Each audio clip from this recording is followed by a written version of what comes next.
Well, hello, that's me again. Today is June 17th, it's Saturday, and there's something for you for the weekend, so to speak. And I will start today with a little bit of military technological porn because it's becoming absolutely ridiculous.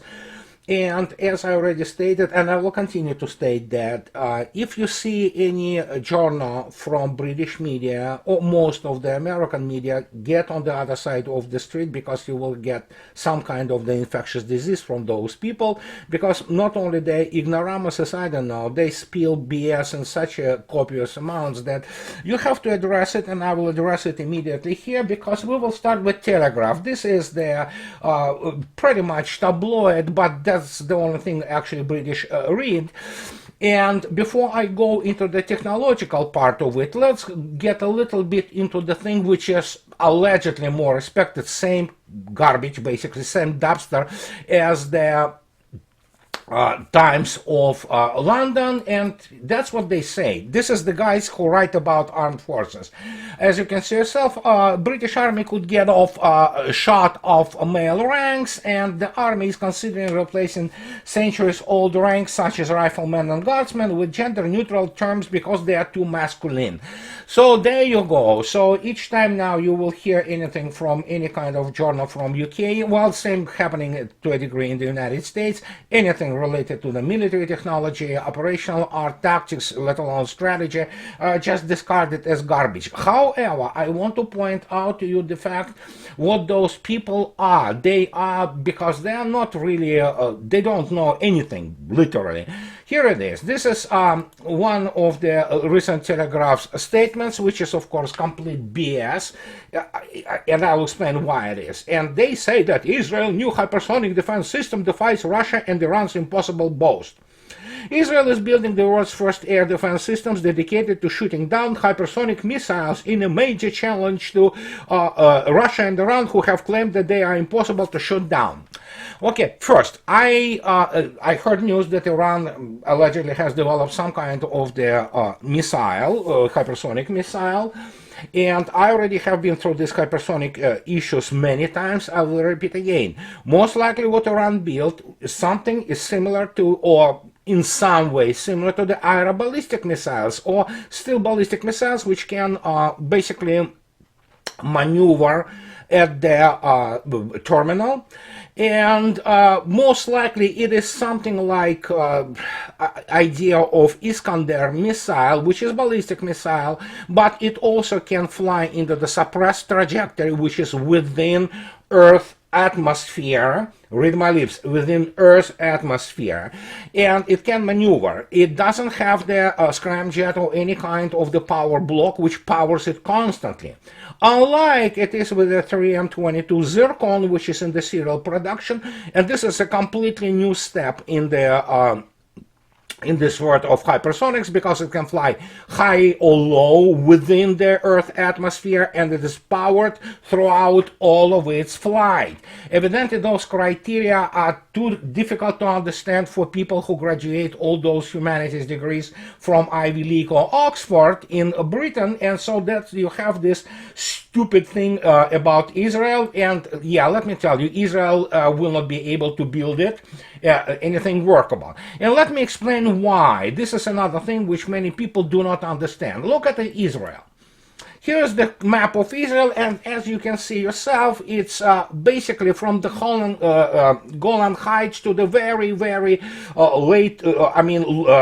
southernmost steep straight line of Israel is about 412 kilometers. So, and let me tell you, in order to build, which Israel will not be able to deliver anything workable and anytime soon, to build anything which shoots the hypersonic missiles, first you need to have hypersonic missiles to start with. Nobody in the world except for Russia and allegedly China have the workable hypersonic missiles, let alone nobody absolutely except Russia has anything like 3M22 Zircon. So in order for you to build some type of air defense of that, you need to have to start with, all those targets. No, launching Mach 3 drone and use it as a target not gonna do the trick. You need, because hypersonic flight and hypersonic control of the vehicle, which is altogether the whole other story. It is secret of the secrets of the secrets. They are so complex that Israel simply has no infrastructure to build anything. And then, of course, read my lips. I mention only one out of many, very many factors. But even this one of those many factors is simple. As I already showed you, you see yourself there. Map of Israel, and then basically overimpose a map of Israel on the map of Russia. So, and you will understand you need to have a range. You need to have such ranges like air defense ranges as Sarishagan and in Russia, and then you have to have this geographic expanse. And believe me, the range, real serious range, where you test your air defense or any other strike weapon system, it's a very complex infrastructure. Start with all this complex telemetry equipment and other things of the objective control. And guess what? Russians, for example, were testing their Zircon, which is hypersonic, Mach 10. They were shooting it at 500 plus and 1000 plus kilometers, all within the confines of Russian Federation. So, and the same goes with the testing of the most advanced air defense systems, which, unlike this promised Israeli system, actually do shoot hypersonic targets. And that, just to demonstrate to you, while Israel is according to Telegraph, which is pretty much information and garbage and noise, look at this, what Russia has actually in terms of the actual weapon systems. We can, of course, go to this thing, which is a Russian S-300 V4 air defense system able to intercept hypersonic targets. Yes, it is designed to intercept something flying to Mach 14 already, and evidently it's still improving, and it will be able to intercept something which flies way above this Mach 14. And we are talking about the ballistic missiles of the maneuvering nature, and which fly within the atmosphere. Once, and read my lips, once the NATO or Western world will get it, which is not very soon, believe me. Then, of course, we have this thing, and this is all together, and as you can see yourself, yeah, it's S-500 again in serial production. And in June 21, Russian media reported, or not just reported, it's established fact now, that S-500 is equipped with the interceptors capable against hypersonic weapons, although this capability remains uncertain for 2021. Of course, they will write this is uncertain, but we already know that S-500 has the missiles which are capable to intercept hypersonic targets. And then there is another thing, and that's when the issue of the of Israel's size comes into play. Again, one of many. In order for you to develop, actually detect and develop firing solution against real hypersonic weapons, you need to have such things as the radar of S-500 or S-300 V4, or you need to have such things as resonance, which can detect and develop firing solution for the on the ranges of 1,200 kilometers, which is 3 times longer than Israel. So good luck to Israel trying to develop it. Mostly, as you already understood, the media garbage and media noise, and that's why I needed to kind of give you yet again the excursus, so to speak, into the nature of the hypersonic weapons. But then we have to go and get into the more serious issue. And but again, as I already stated, the rule of the moving to the other side of the street. If you see any American or British mainstream media journal coming towards you, just run away. I mean, these people are just infection. And here it is. Now Bloomberg So you have the Jane Marlowe and evidently Natalia Drozdiak, some kind of Ukrainian. Look what they write. F-16 planes are a message to Putin. NATO support isn't waning. Sure. Look what they say. They say that their F-16, which even General Milley says don't expect them until the end of 2024. Will Ukraine exist before that? I doubt it, but here it is. By providing some of the most sophisticated and expensive weapons to date, Kyiv backers will tie Ukraine's military more closely than ever to the bloc. And here's the problem. F-16 is an obsolete weapon. And when they talk about sophistication, I already explained the difference between what professionals use, which is effectiveness, and what all those imbeciles in media use, which is, of course, sophistication. More complex and more sophisticated absolutely does not translate into the combat effectiveness. Although you have to admit that most combat effective systems, which the West combined West doesn't produce anymore, they are sophisticated, but they suck. Pardon my French.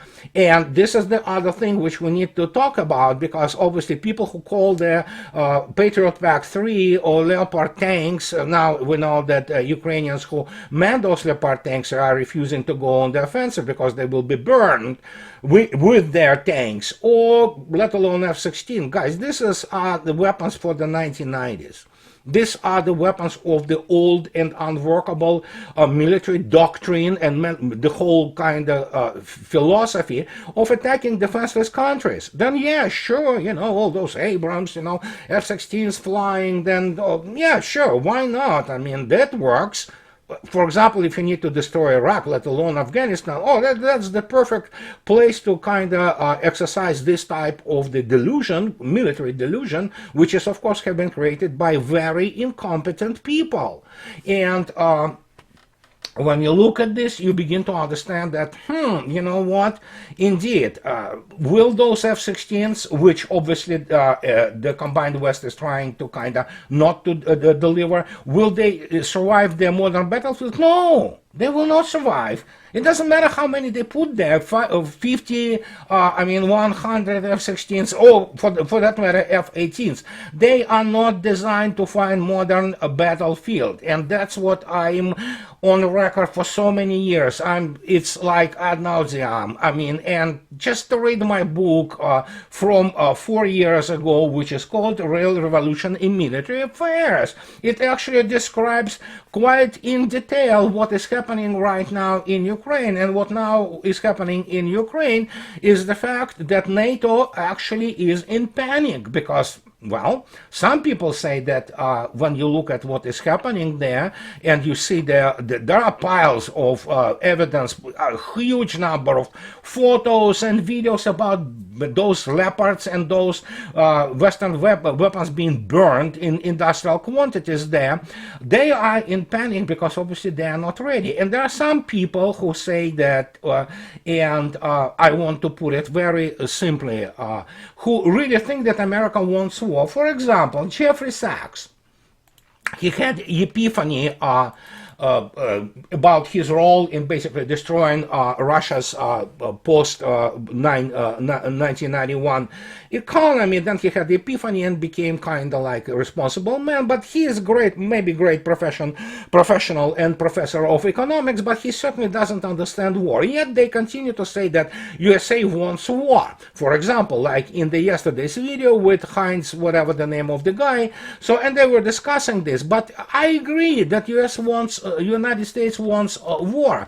The problem is that United States don't want war, which is happening around right now in Ukraine, because it's not equipped to fight it. And then people who said that, well, we need to put in the end the boots of the US Army on the ground there. You know what? Things changed. And that let me explain why. Again, that would make no difference whatsoever. They will be annihilated. Any kind of number of the troops which will be put there by NATO, it will be annihilated, and then of course we will have to wait, we have to basically face the possibility of the escalation. And again, the nation which is nuclear biased here is the United States, because it doesn't have escalation dominance. Russia does across the board. Not only because Russia has much better weapons, they are very effective. Some of them, of course, are very sophisticated, but they are effective. They kill. They basically do their duty. They do their due diligence, and they basically deliver the objectives which Russian planners, which are, let's face it, they are much better planners than any in NATO, because they're better educated across the board, and they have their school of thought and experience, historic experience, I mean, no NATO country has. And when you look at this, that's when you begin to understand, my gosh, this is serious. And it is serious, because they understand they cannot fight this war. They want the war which will be fought by somebody else. But United States Army, United States Armed Forces, no matter what anybody says, they are not only ready, they never were actually. They are not capable of fighting the war without sustaining pretty much same losses as Ukrainian side sustains. And again, Russia fights actually with a very limited contingent there, and in the full economy of force, and especially preserving own soldiers' lives. But if they want war, that will be war, believe me, and that's not going to be, that's not going to look good. Like today, Russia again struck some kind of decision center, and many high-ranking people of the armed forces of Ukraine are speaking to their,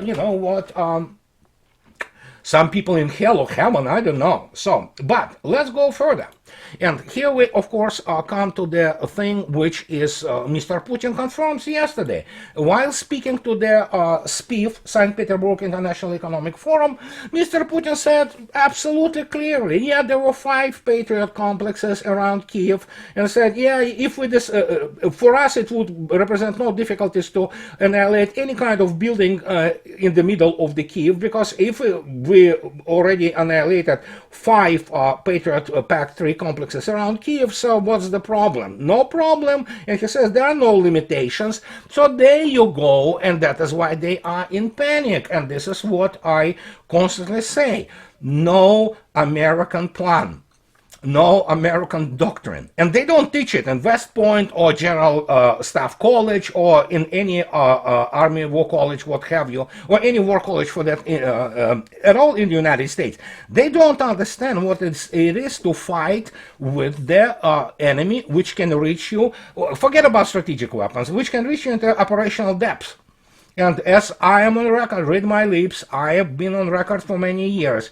The headquarters, the staffs, operational level staffs of the divisions, of the corps, of the army or joint forces, which are located in operational depths behind the battle lines or line of the contact, they will be detected, they will be identified, and they will be annihilated. And that means decapitation strikes all across the command and control system of NATO. They begin to recognize it, and nothing they can do it. They can put their 20 pack 3 air defense complexes. They will not help. THAAD is not even serious system. It's designed to intercept, and even that it doesn't do really well. Something like the intermediate range or short range ballistic missiles from North Korea, good luck intercepting modern state-of-the-art hypersonic weapons. And this is why they are not ready. They understand this war will escalate really fast to the nuclear threshold, and it will escalate precisely because NATO is not capable to sustain modern combined arms warfare of scale. They are trying to learn something, believe me, it's absolutely useless, because they do not have access to what is the most precious data of the war correlates.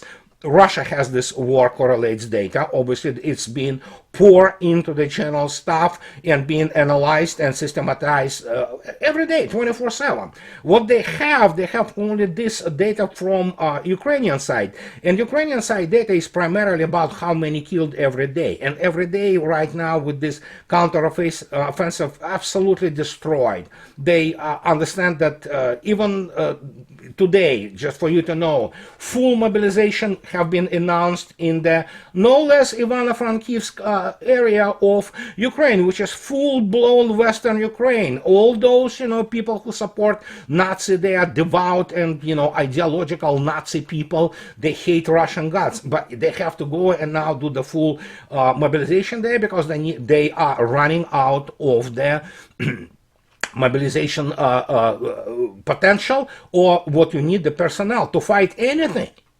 And it doesn't matter how many they will mobilize, they will be all killed on the front line. I know it sounds horrible, but this is the price which General Milley and White House in Washington want to pay. Fight to the last Ukrainian. Russians will oblige. They will make sure that the last Ukrainian is basically annihilated.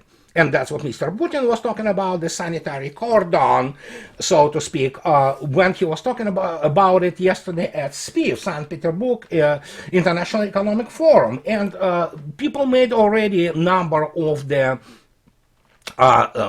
basically, bullet points, so to speak, what he meant when he was talking about many things. And here it is. For example, yesterday when talking to the St. Petersburg point, he said, well, you won't be able to wage war for long like that. Our defense industry, however, is growing day by day, he said. Any weaponry Kiev receives from the collective West will end up destroyed. I already discussed that issue, and we know that combined West, including the United States, they simply have no manufacturing capability to actually fight modern war of scale. He then continued that potential delivery of F-16 fighter jets would get the US-led NATO bloc even more deeply involved into the conflict, Putin said. Moreover, and here comes this wowzer, the aircraft may end up stationed abroad while only operating in Ukraine airspace during combat sorties. In such an event, we will need to look at how and where we can hit those assets used in combat operations against us, Putin said. This is a serious danger of further dragging NATO into this armed conflict. Why? Because if those assets will be positioned, for example, in Poland, then, well, I guess, make your own conclusions. And then, of course, West will want to talk to Russia on security guarantees. This is both from Lavrov yesterday and Putin, who said that no matter what they do, but it will ultimately be forced the combined West to abandon its confrontational state. Well, they don't want to talk, whatever, they will. And that's what is the most important comes after that. It's nuclear weapons. And here's what Putin stated, actually. I will explain what he said. We possess more weaponry of such sort than the NATO countries, not to speak about its being absolutely much more advanced than whatever NATO, United States has. And then he said, well, they want to negotiate it. Well, they call it nuts to them. Well, no, that's not what he said. He didn't say nuts. This is what he said. This is his direct quote. And as you can see yourself, he told them, Hren im, because Russia will never now give up its dramatic technological advantage in any kind of weapons, conventional or nuclear, to the West. Simply not. But what he said was this. Do you see this? It is called horseradish. These are horseradish roots, and, we love horseradish. Many people use it on the Reuben sandwiches. Russians eat it with a bunch of other things, and Americans eat a lot of this horseradish thing. Does it remind you something? Well, yes, it does. It reminds you, of course, of man's genitalia.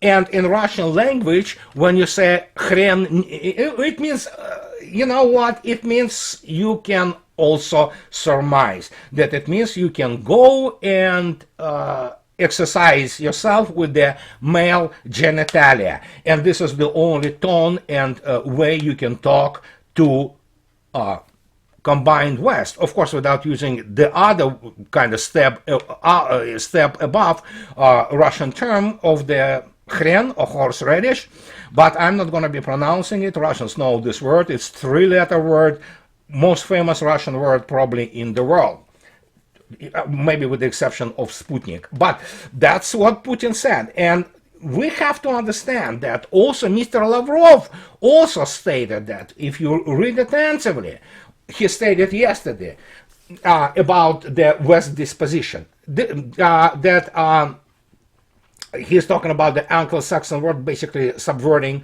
the rest of the world, or trying to subvert the rest of the world. And this is what he says. This is not what we see in the West these days. The Anglo-Saxons are basically running the show, controlling the rest of the collective West. Correct. They lost pretty much control of the most of the world now. What's left, as was predicted, Europe will be sacrificed.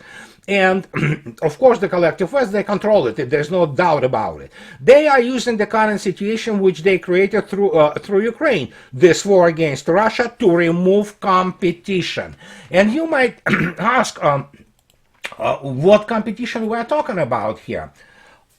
Again, one of many. First, in terms of resources, the United States is not even in the same league with Russia. It still has some resources. The United States could be a resource-efficient nation across majority of the articles, so to speak. But just to show you the war, and that's what I was talking about, by what would you be rather defended? By Patriot PAC-3 or S-400? That's your answer. Do you want to fly Su-57 or F-22? Here's your answer. Does West have anything like R-37? No, it doesn't, not even close. Does the West have something like hypersonic weapons? No. And even in the fundamentally important issue of the nuclear-powered submarines, where United States still retains a top position in the world due to outstanding platforms they produce. But Russia is not only not far behind, it's right there with the United States, and the new generation of Russian submarines are more advanced.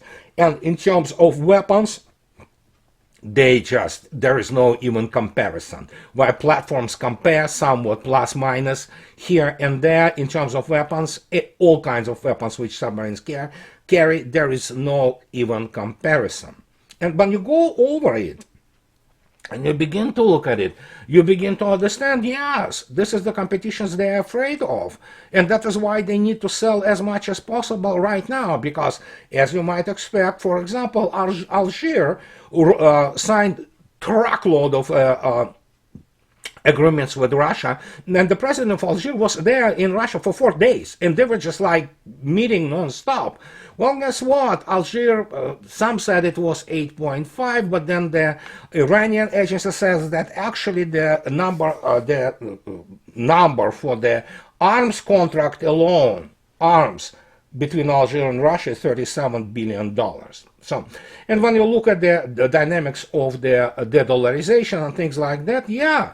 But the United States already lost this competition. They kind of begin to get it, I think, feel it, sense it. That's so much desperation and outright lies. They just go out and lie. They lie non-stop because that's the only thing they do. Now Pentagon opened some kind of the program designed to not only defend its top generals, but actually make sure that they are not discredited.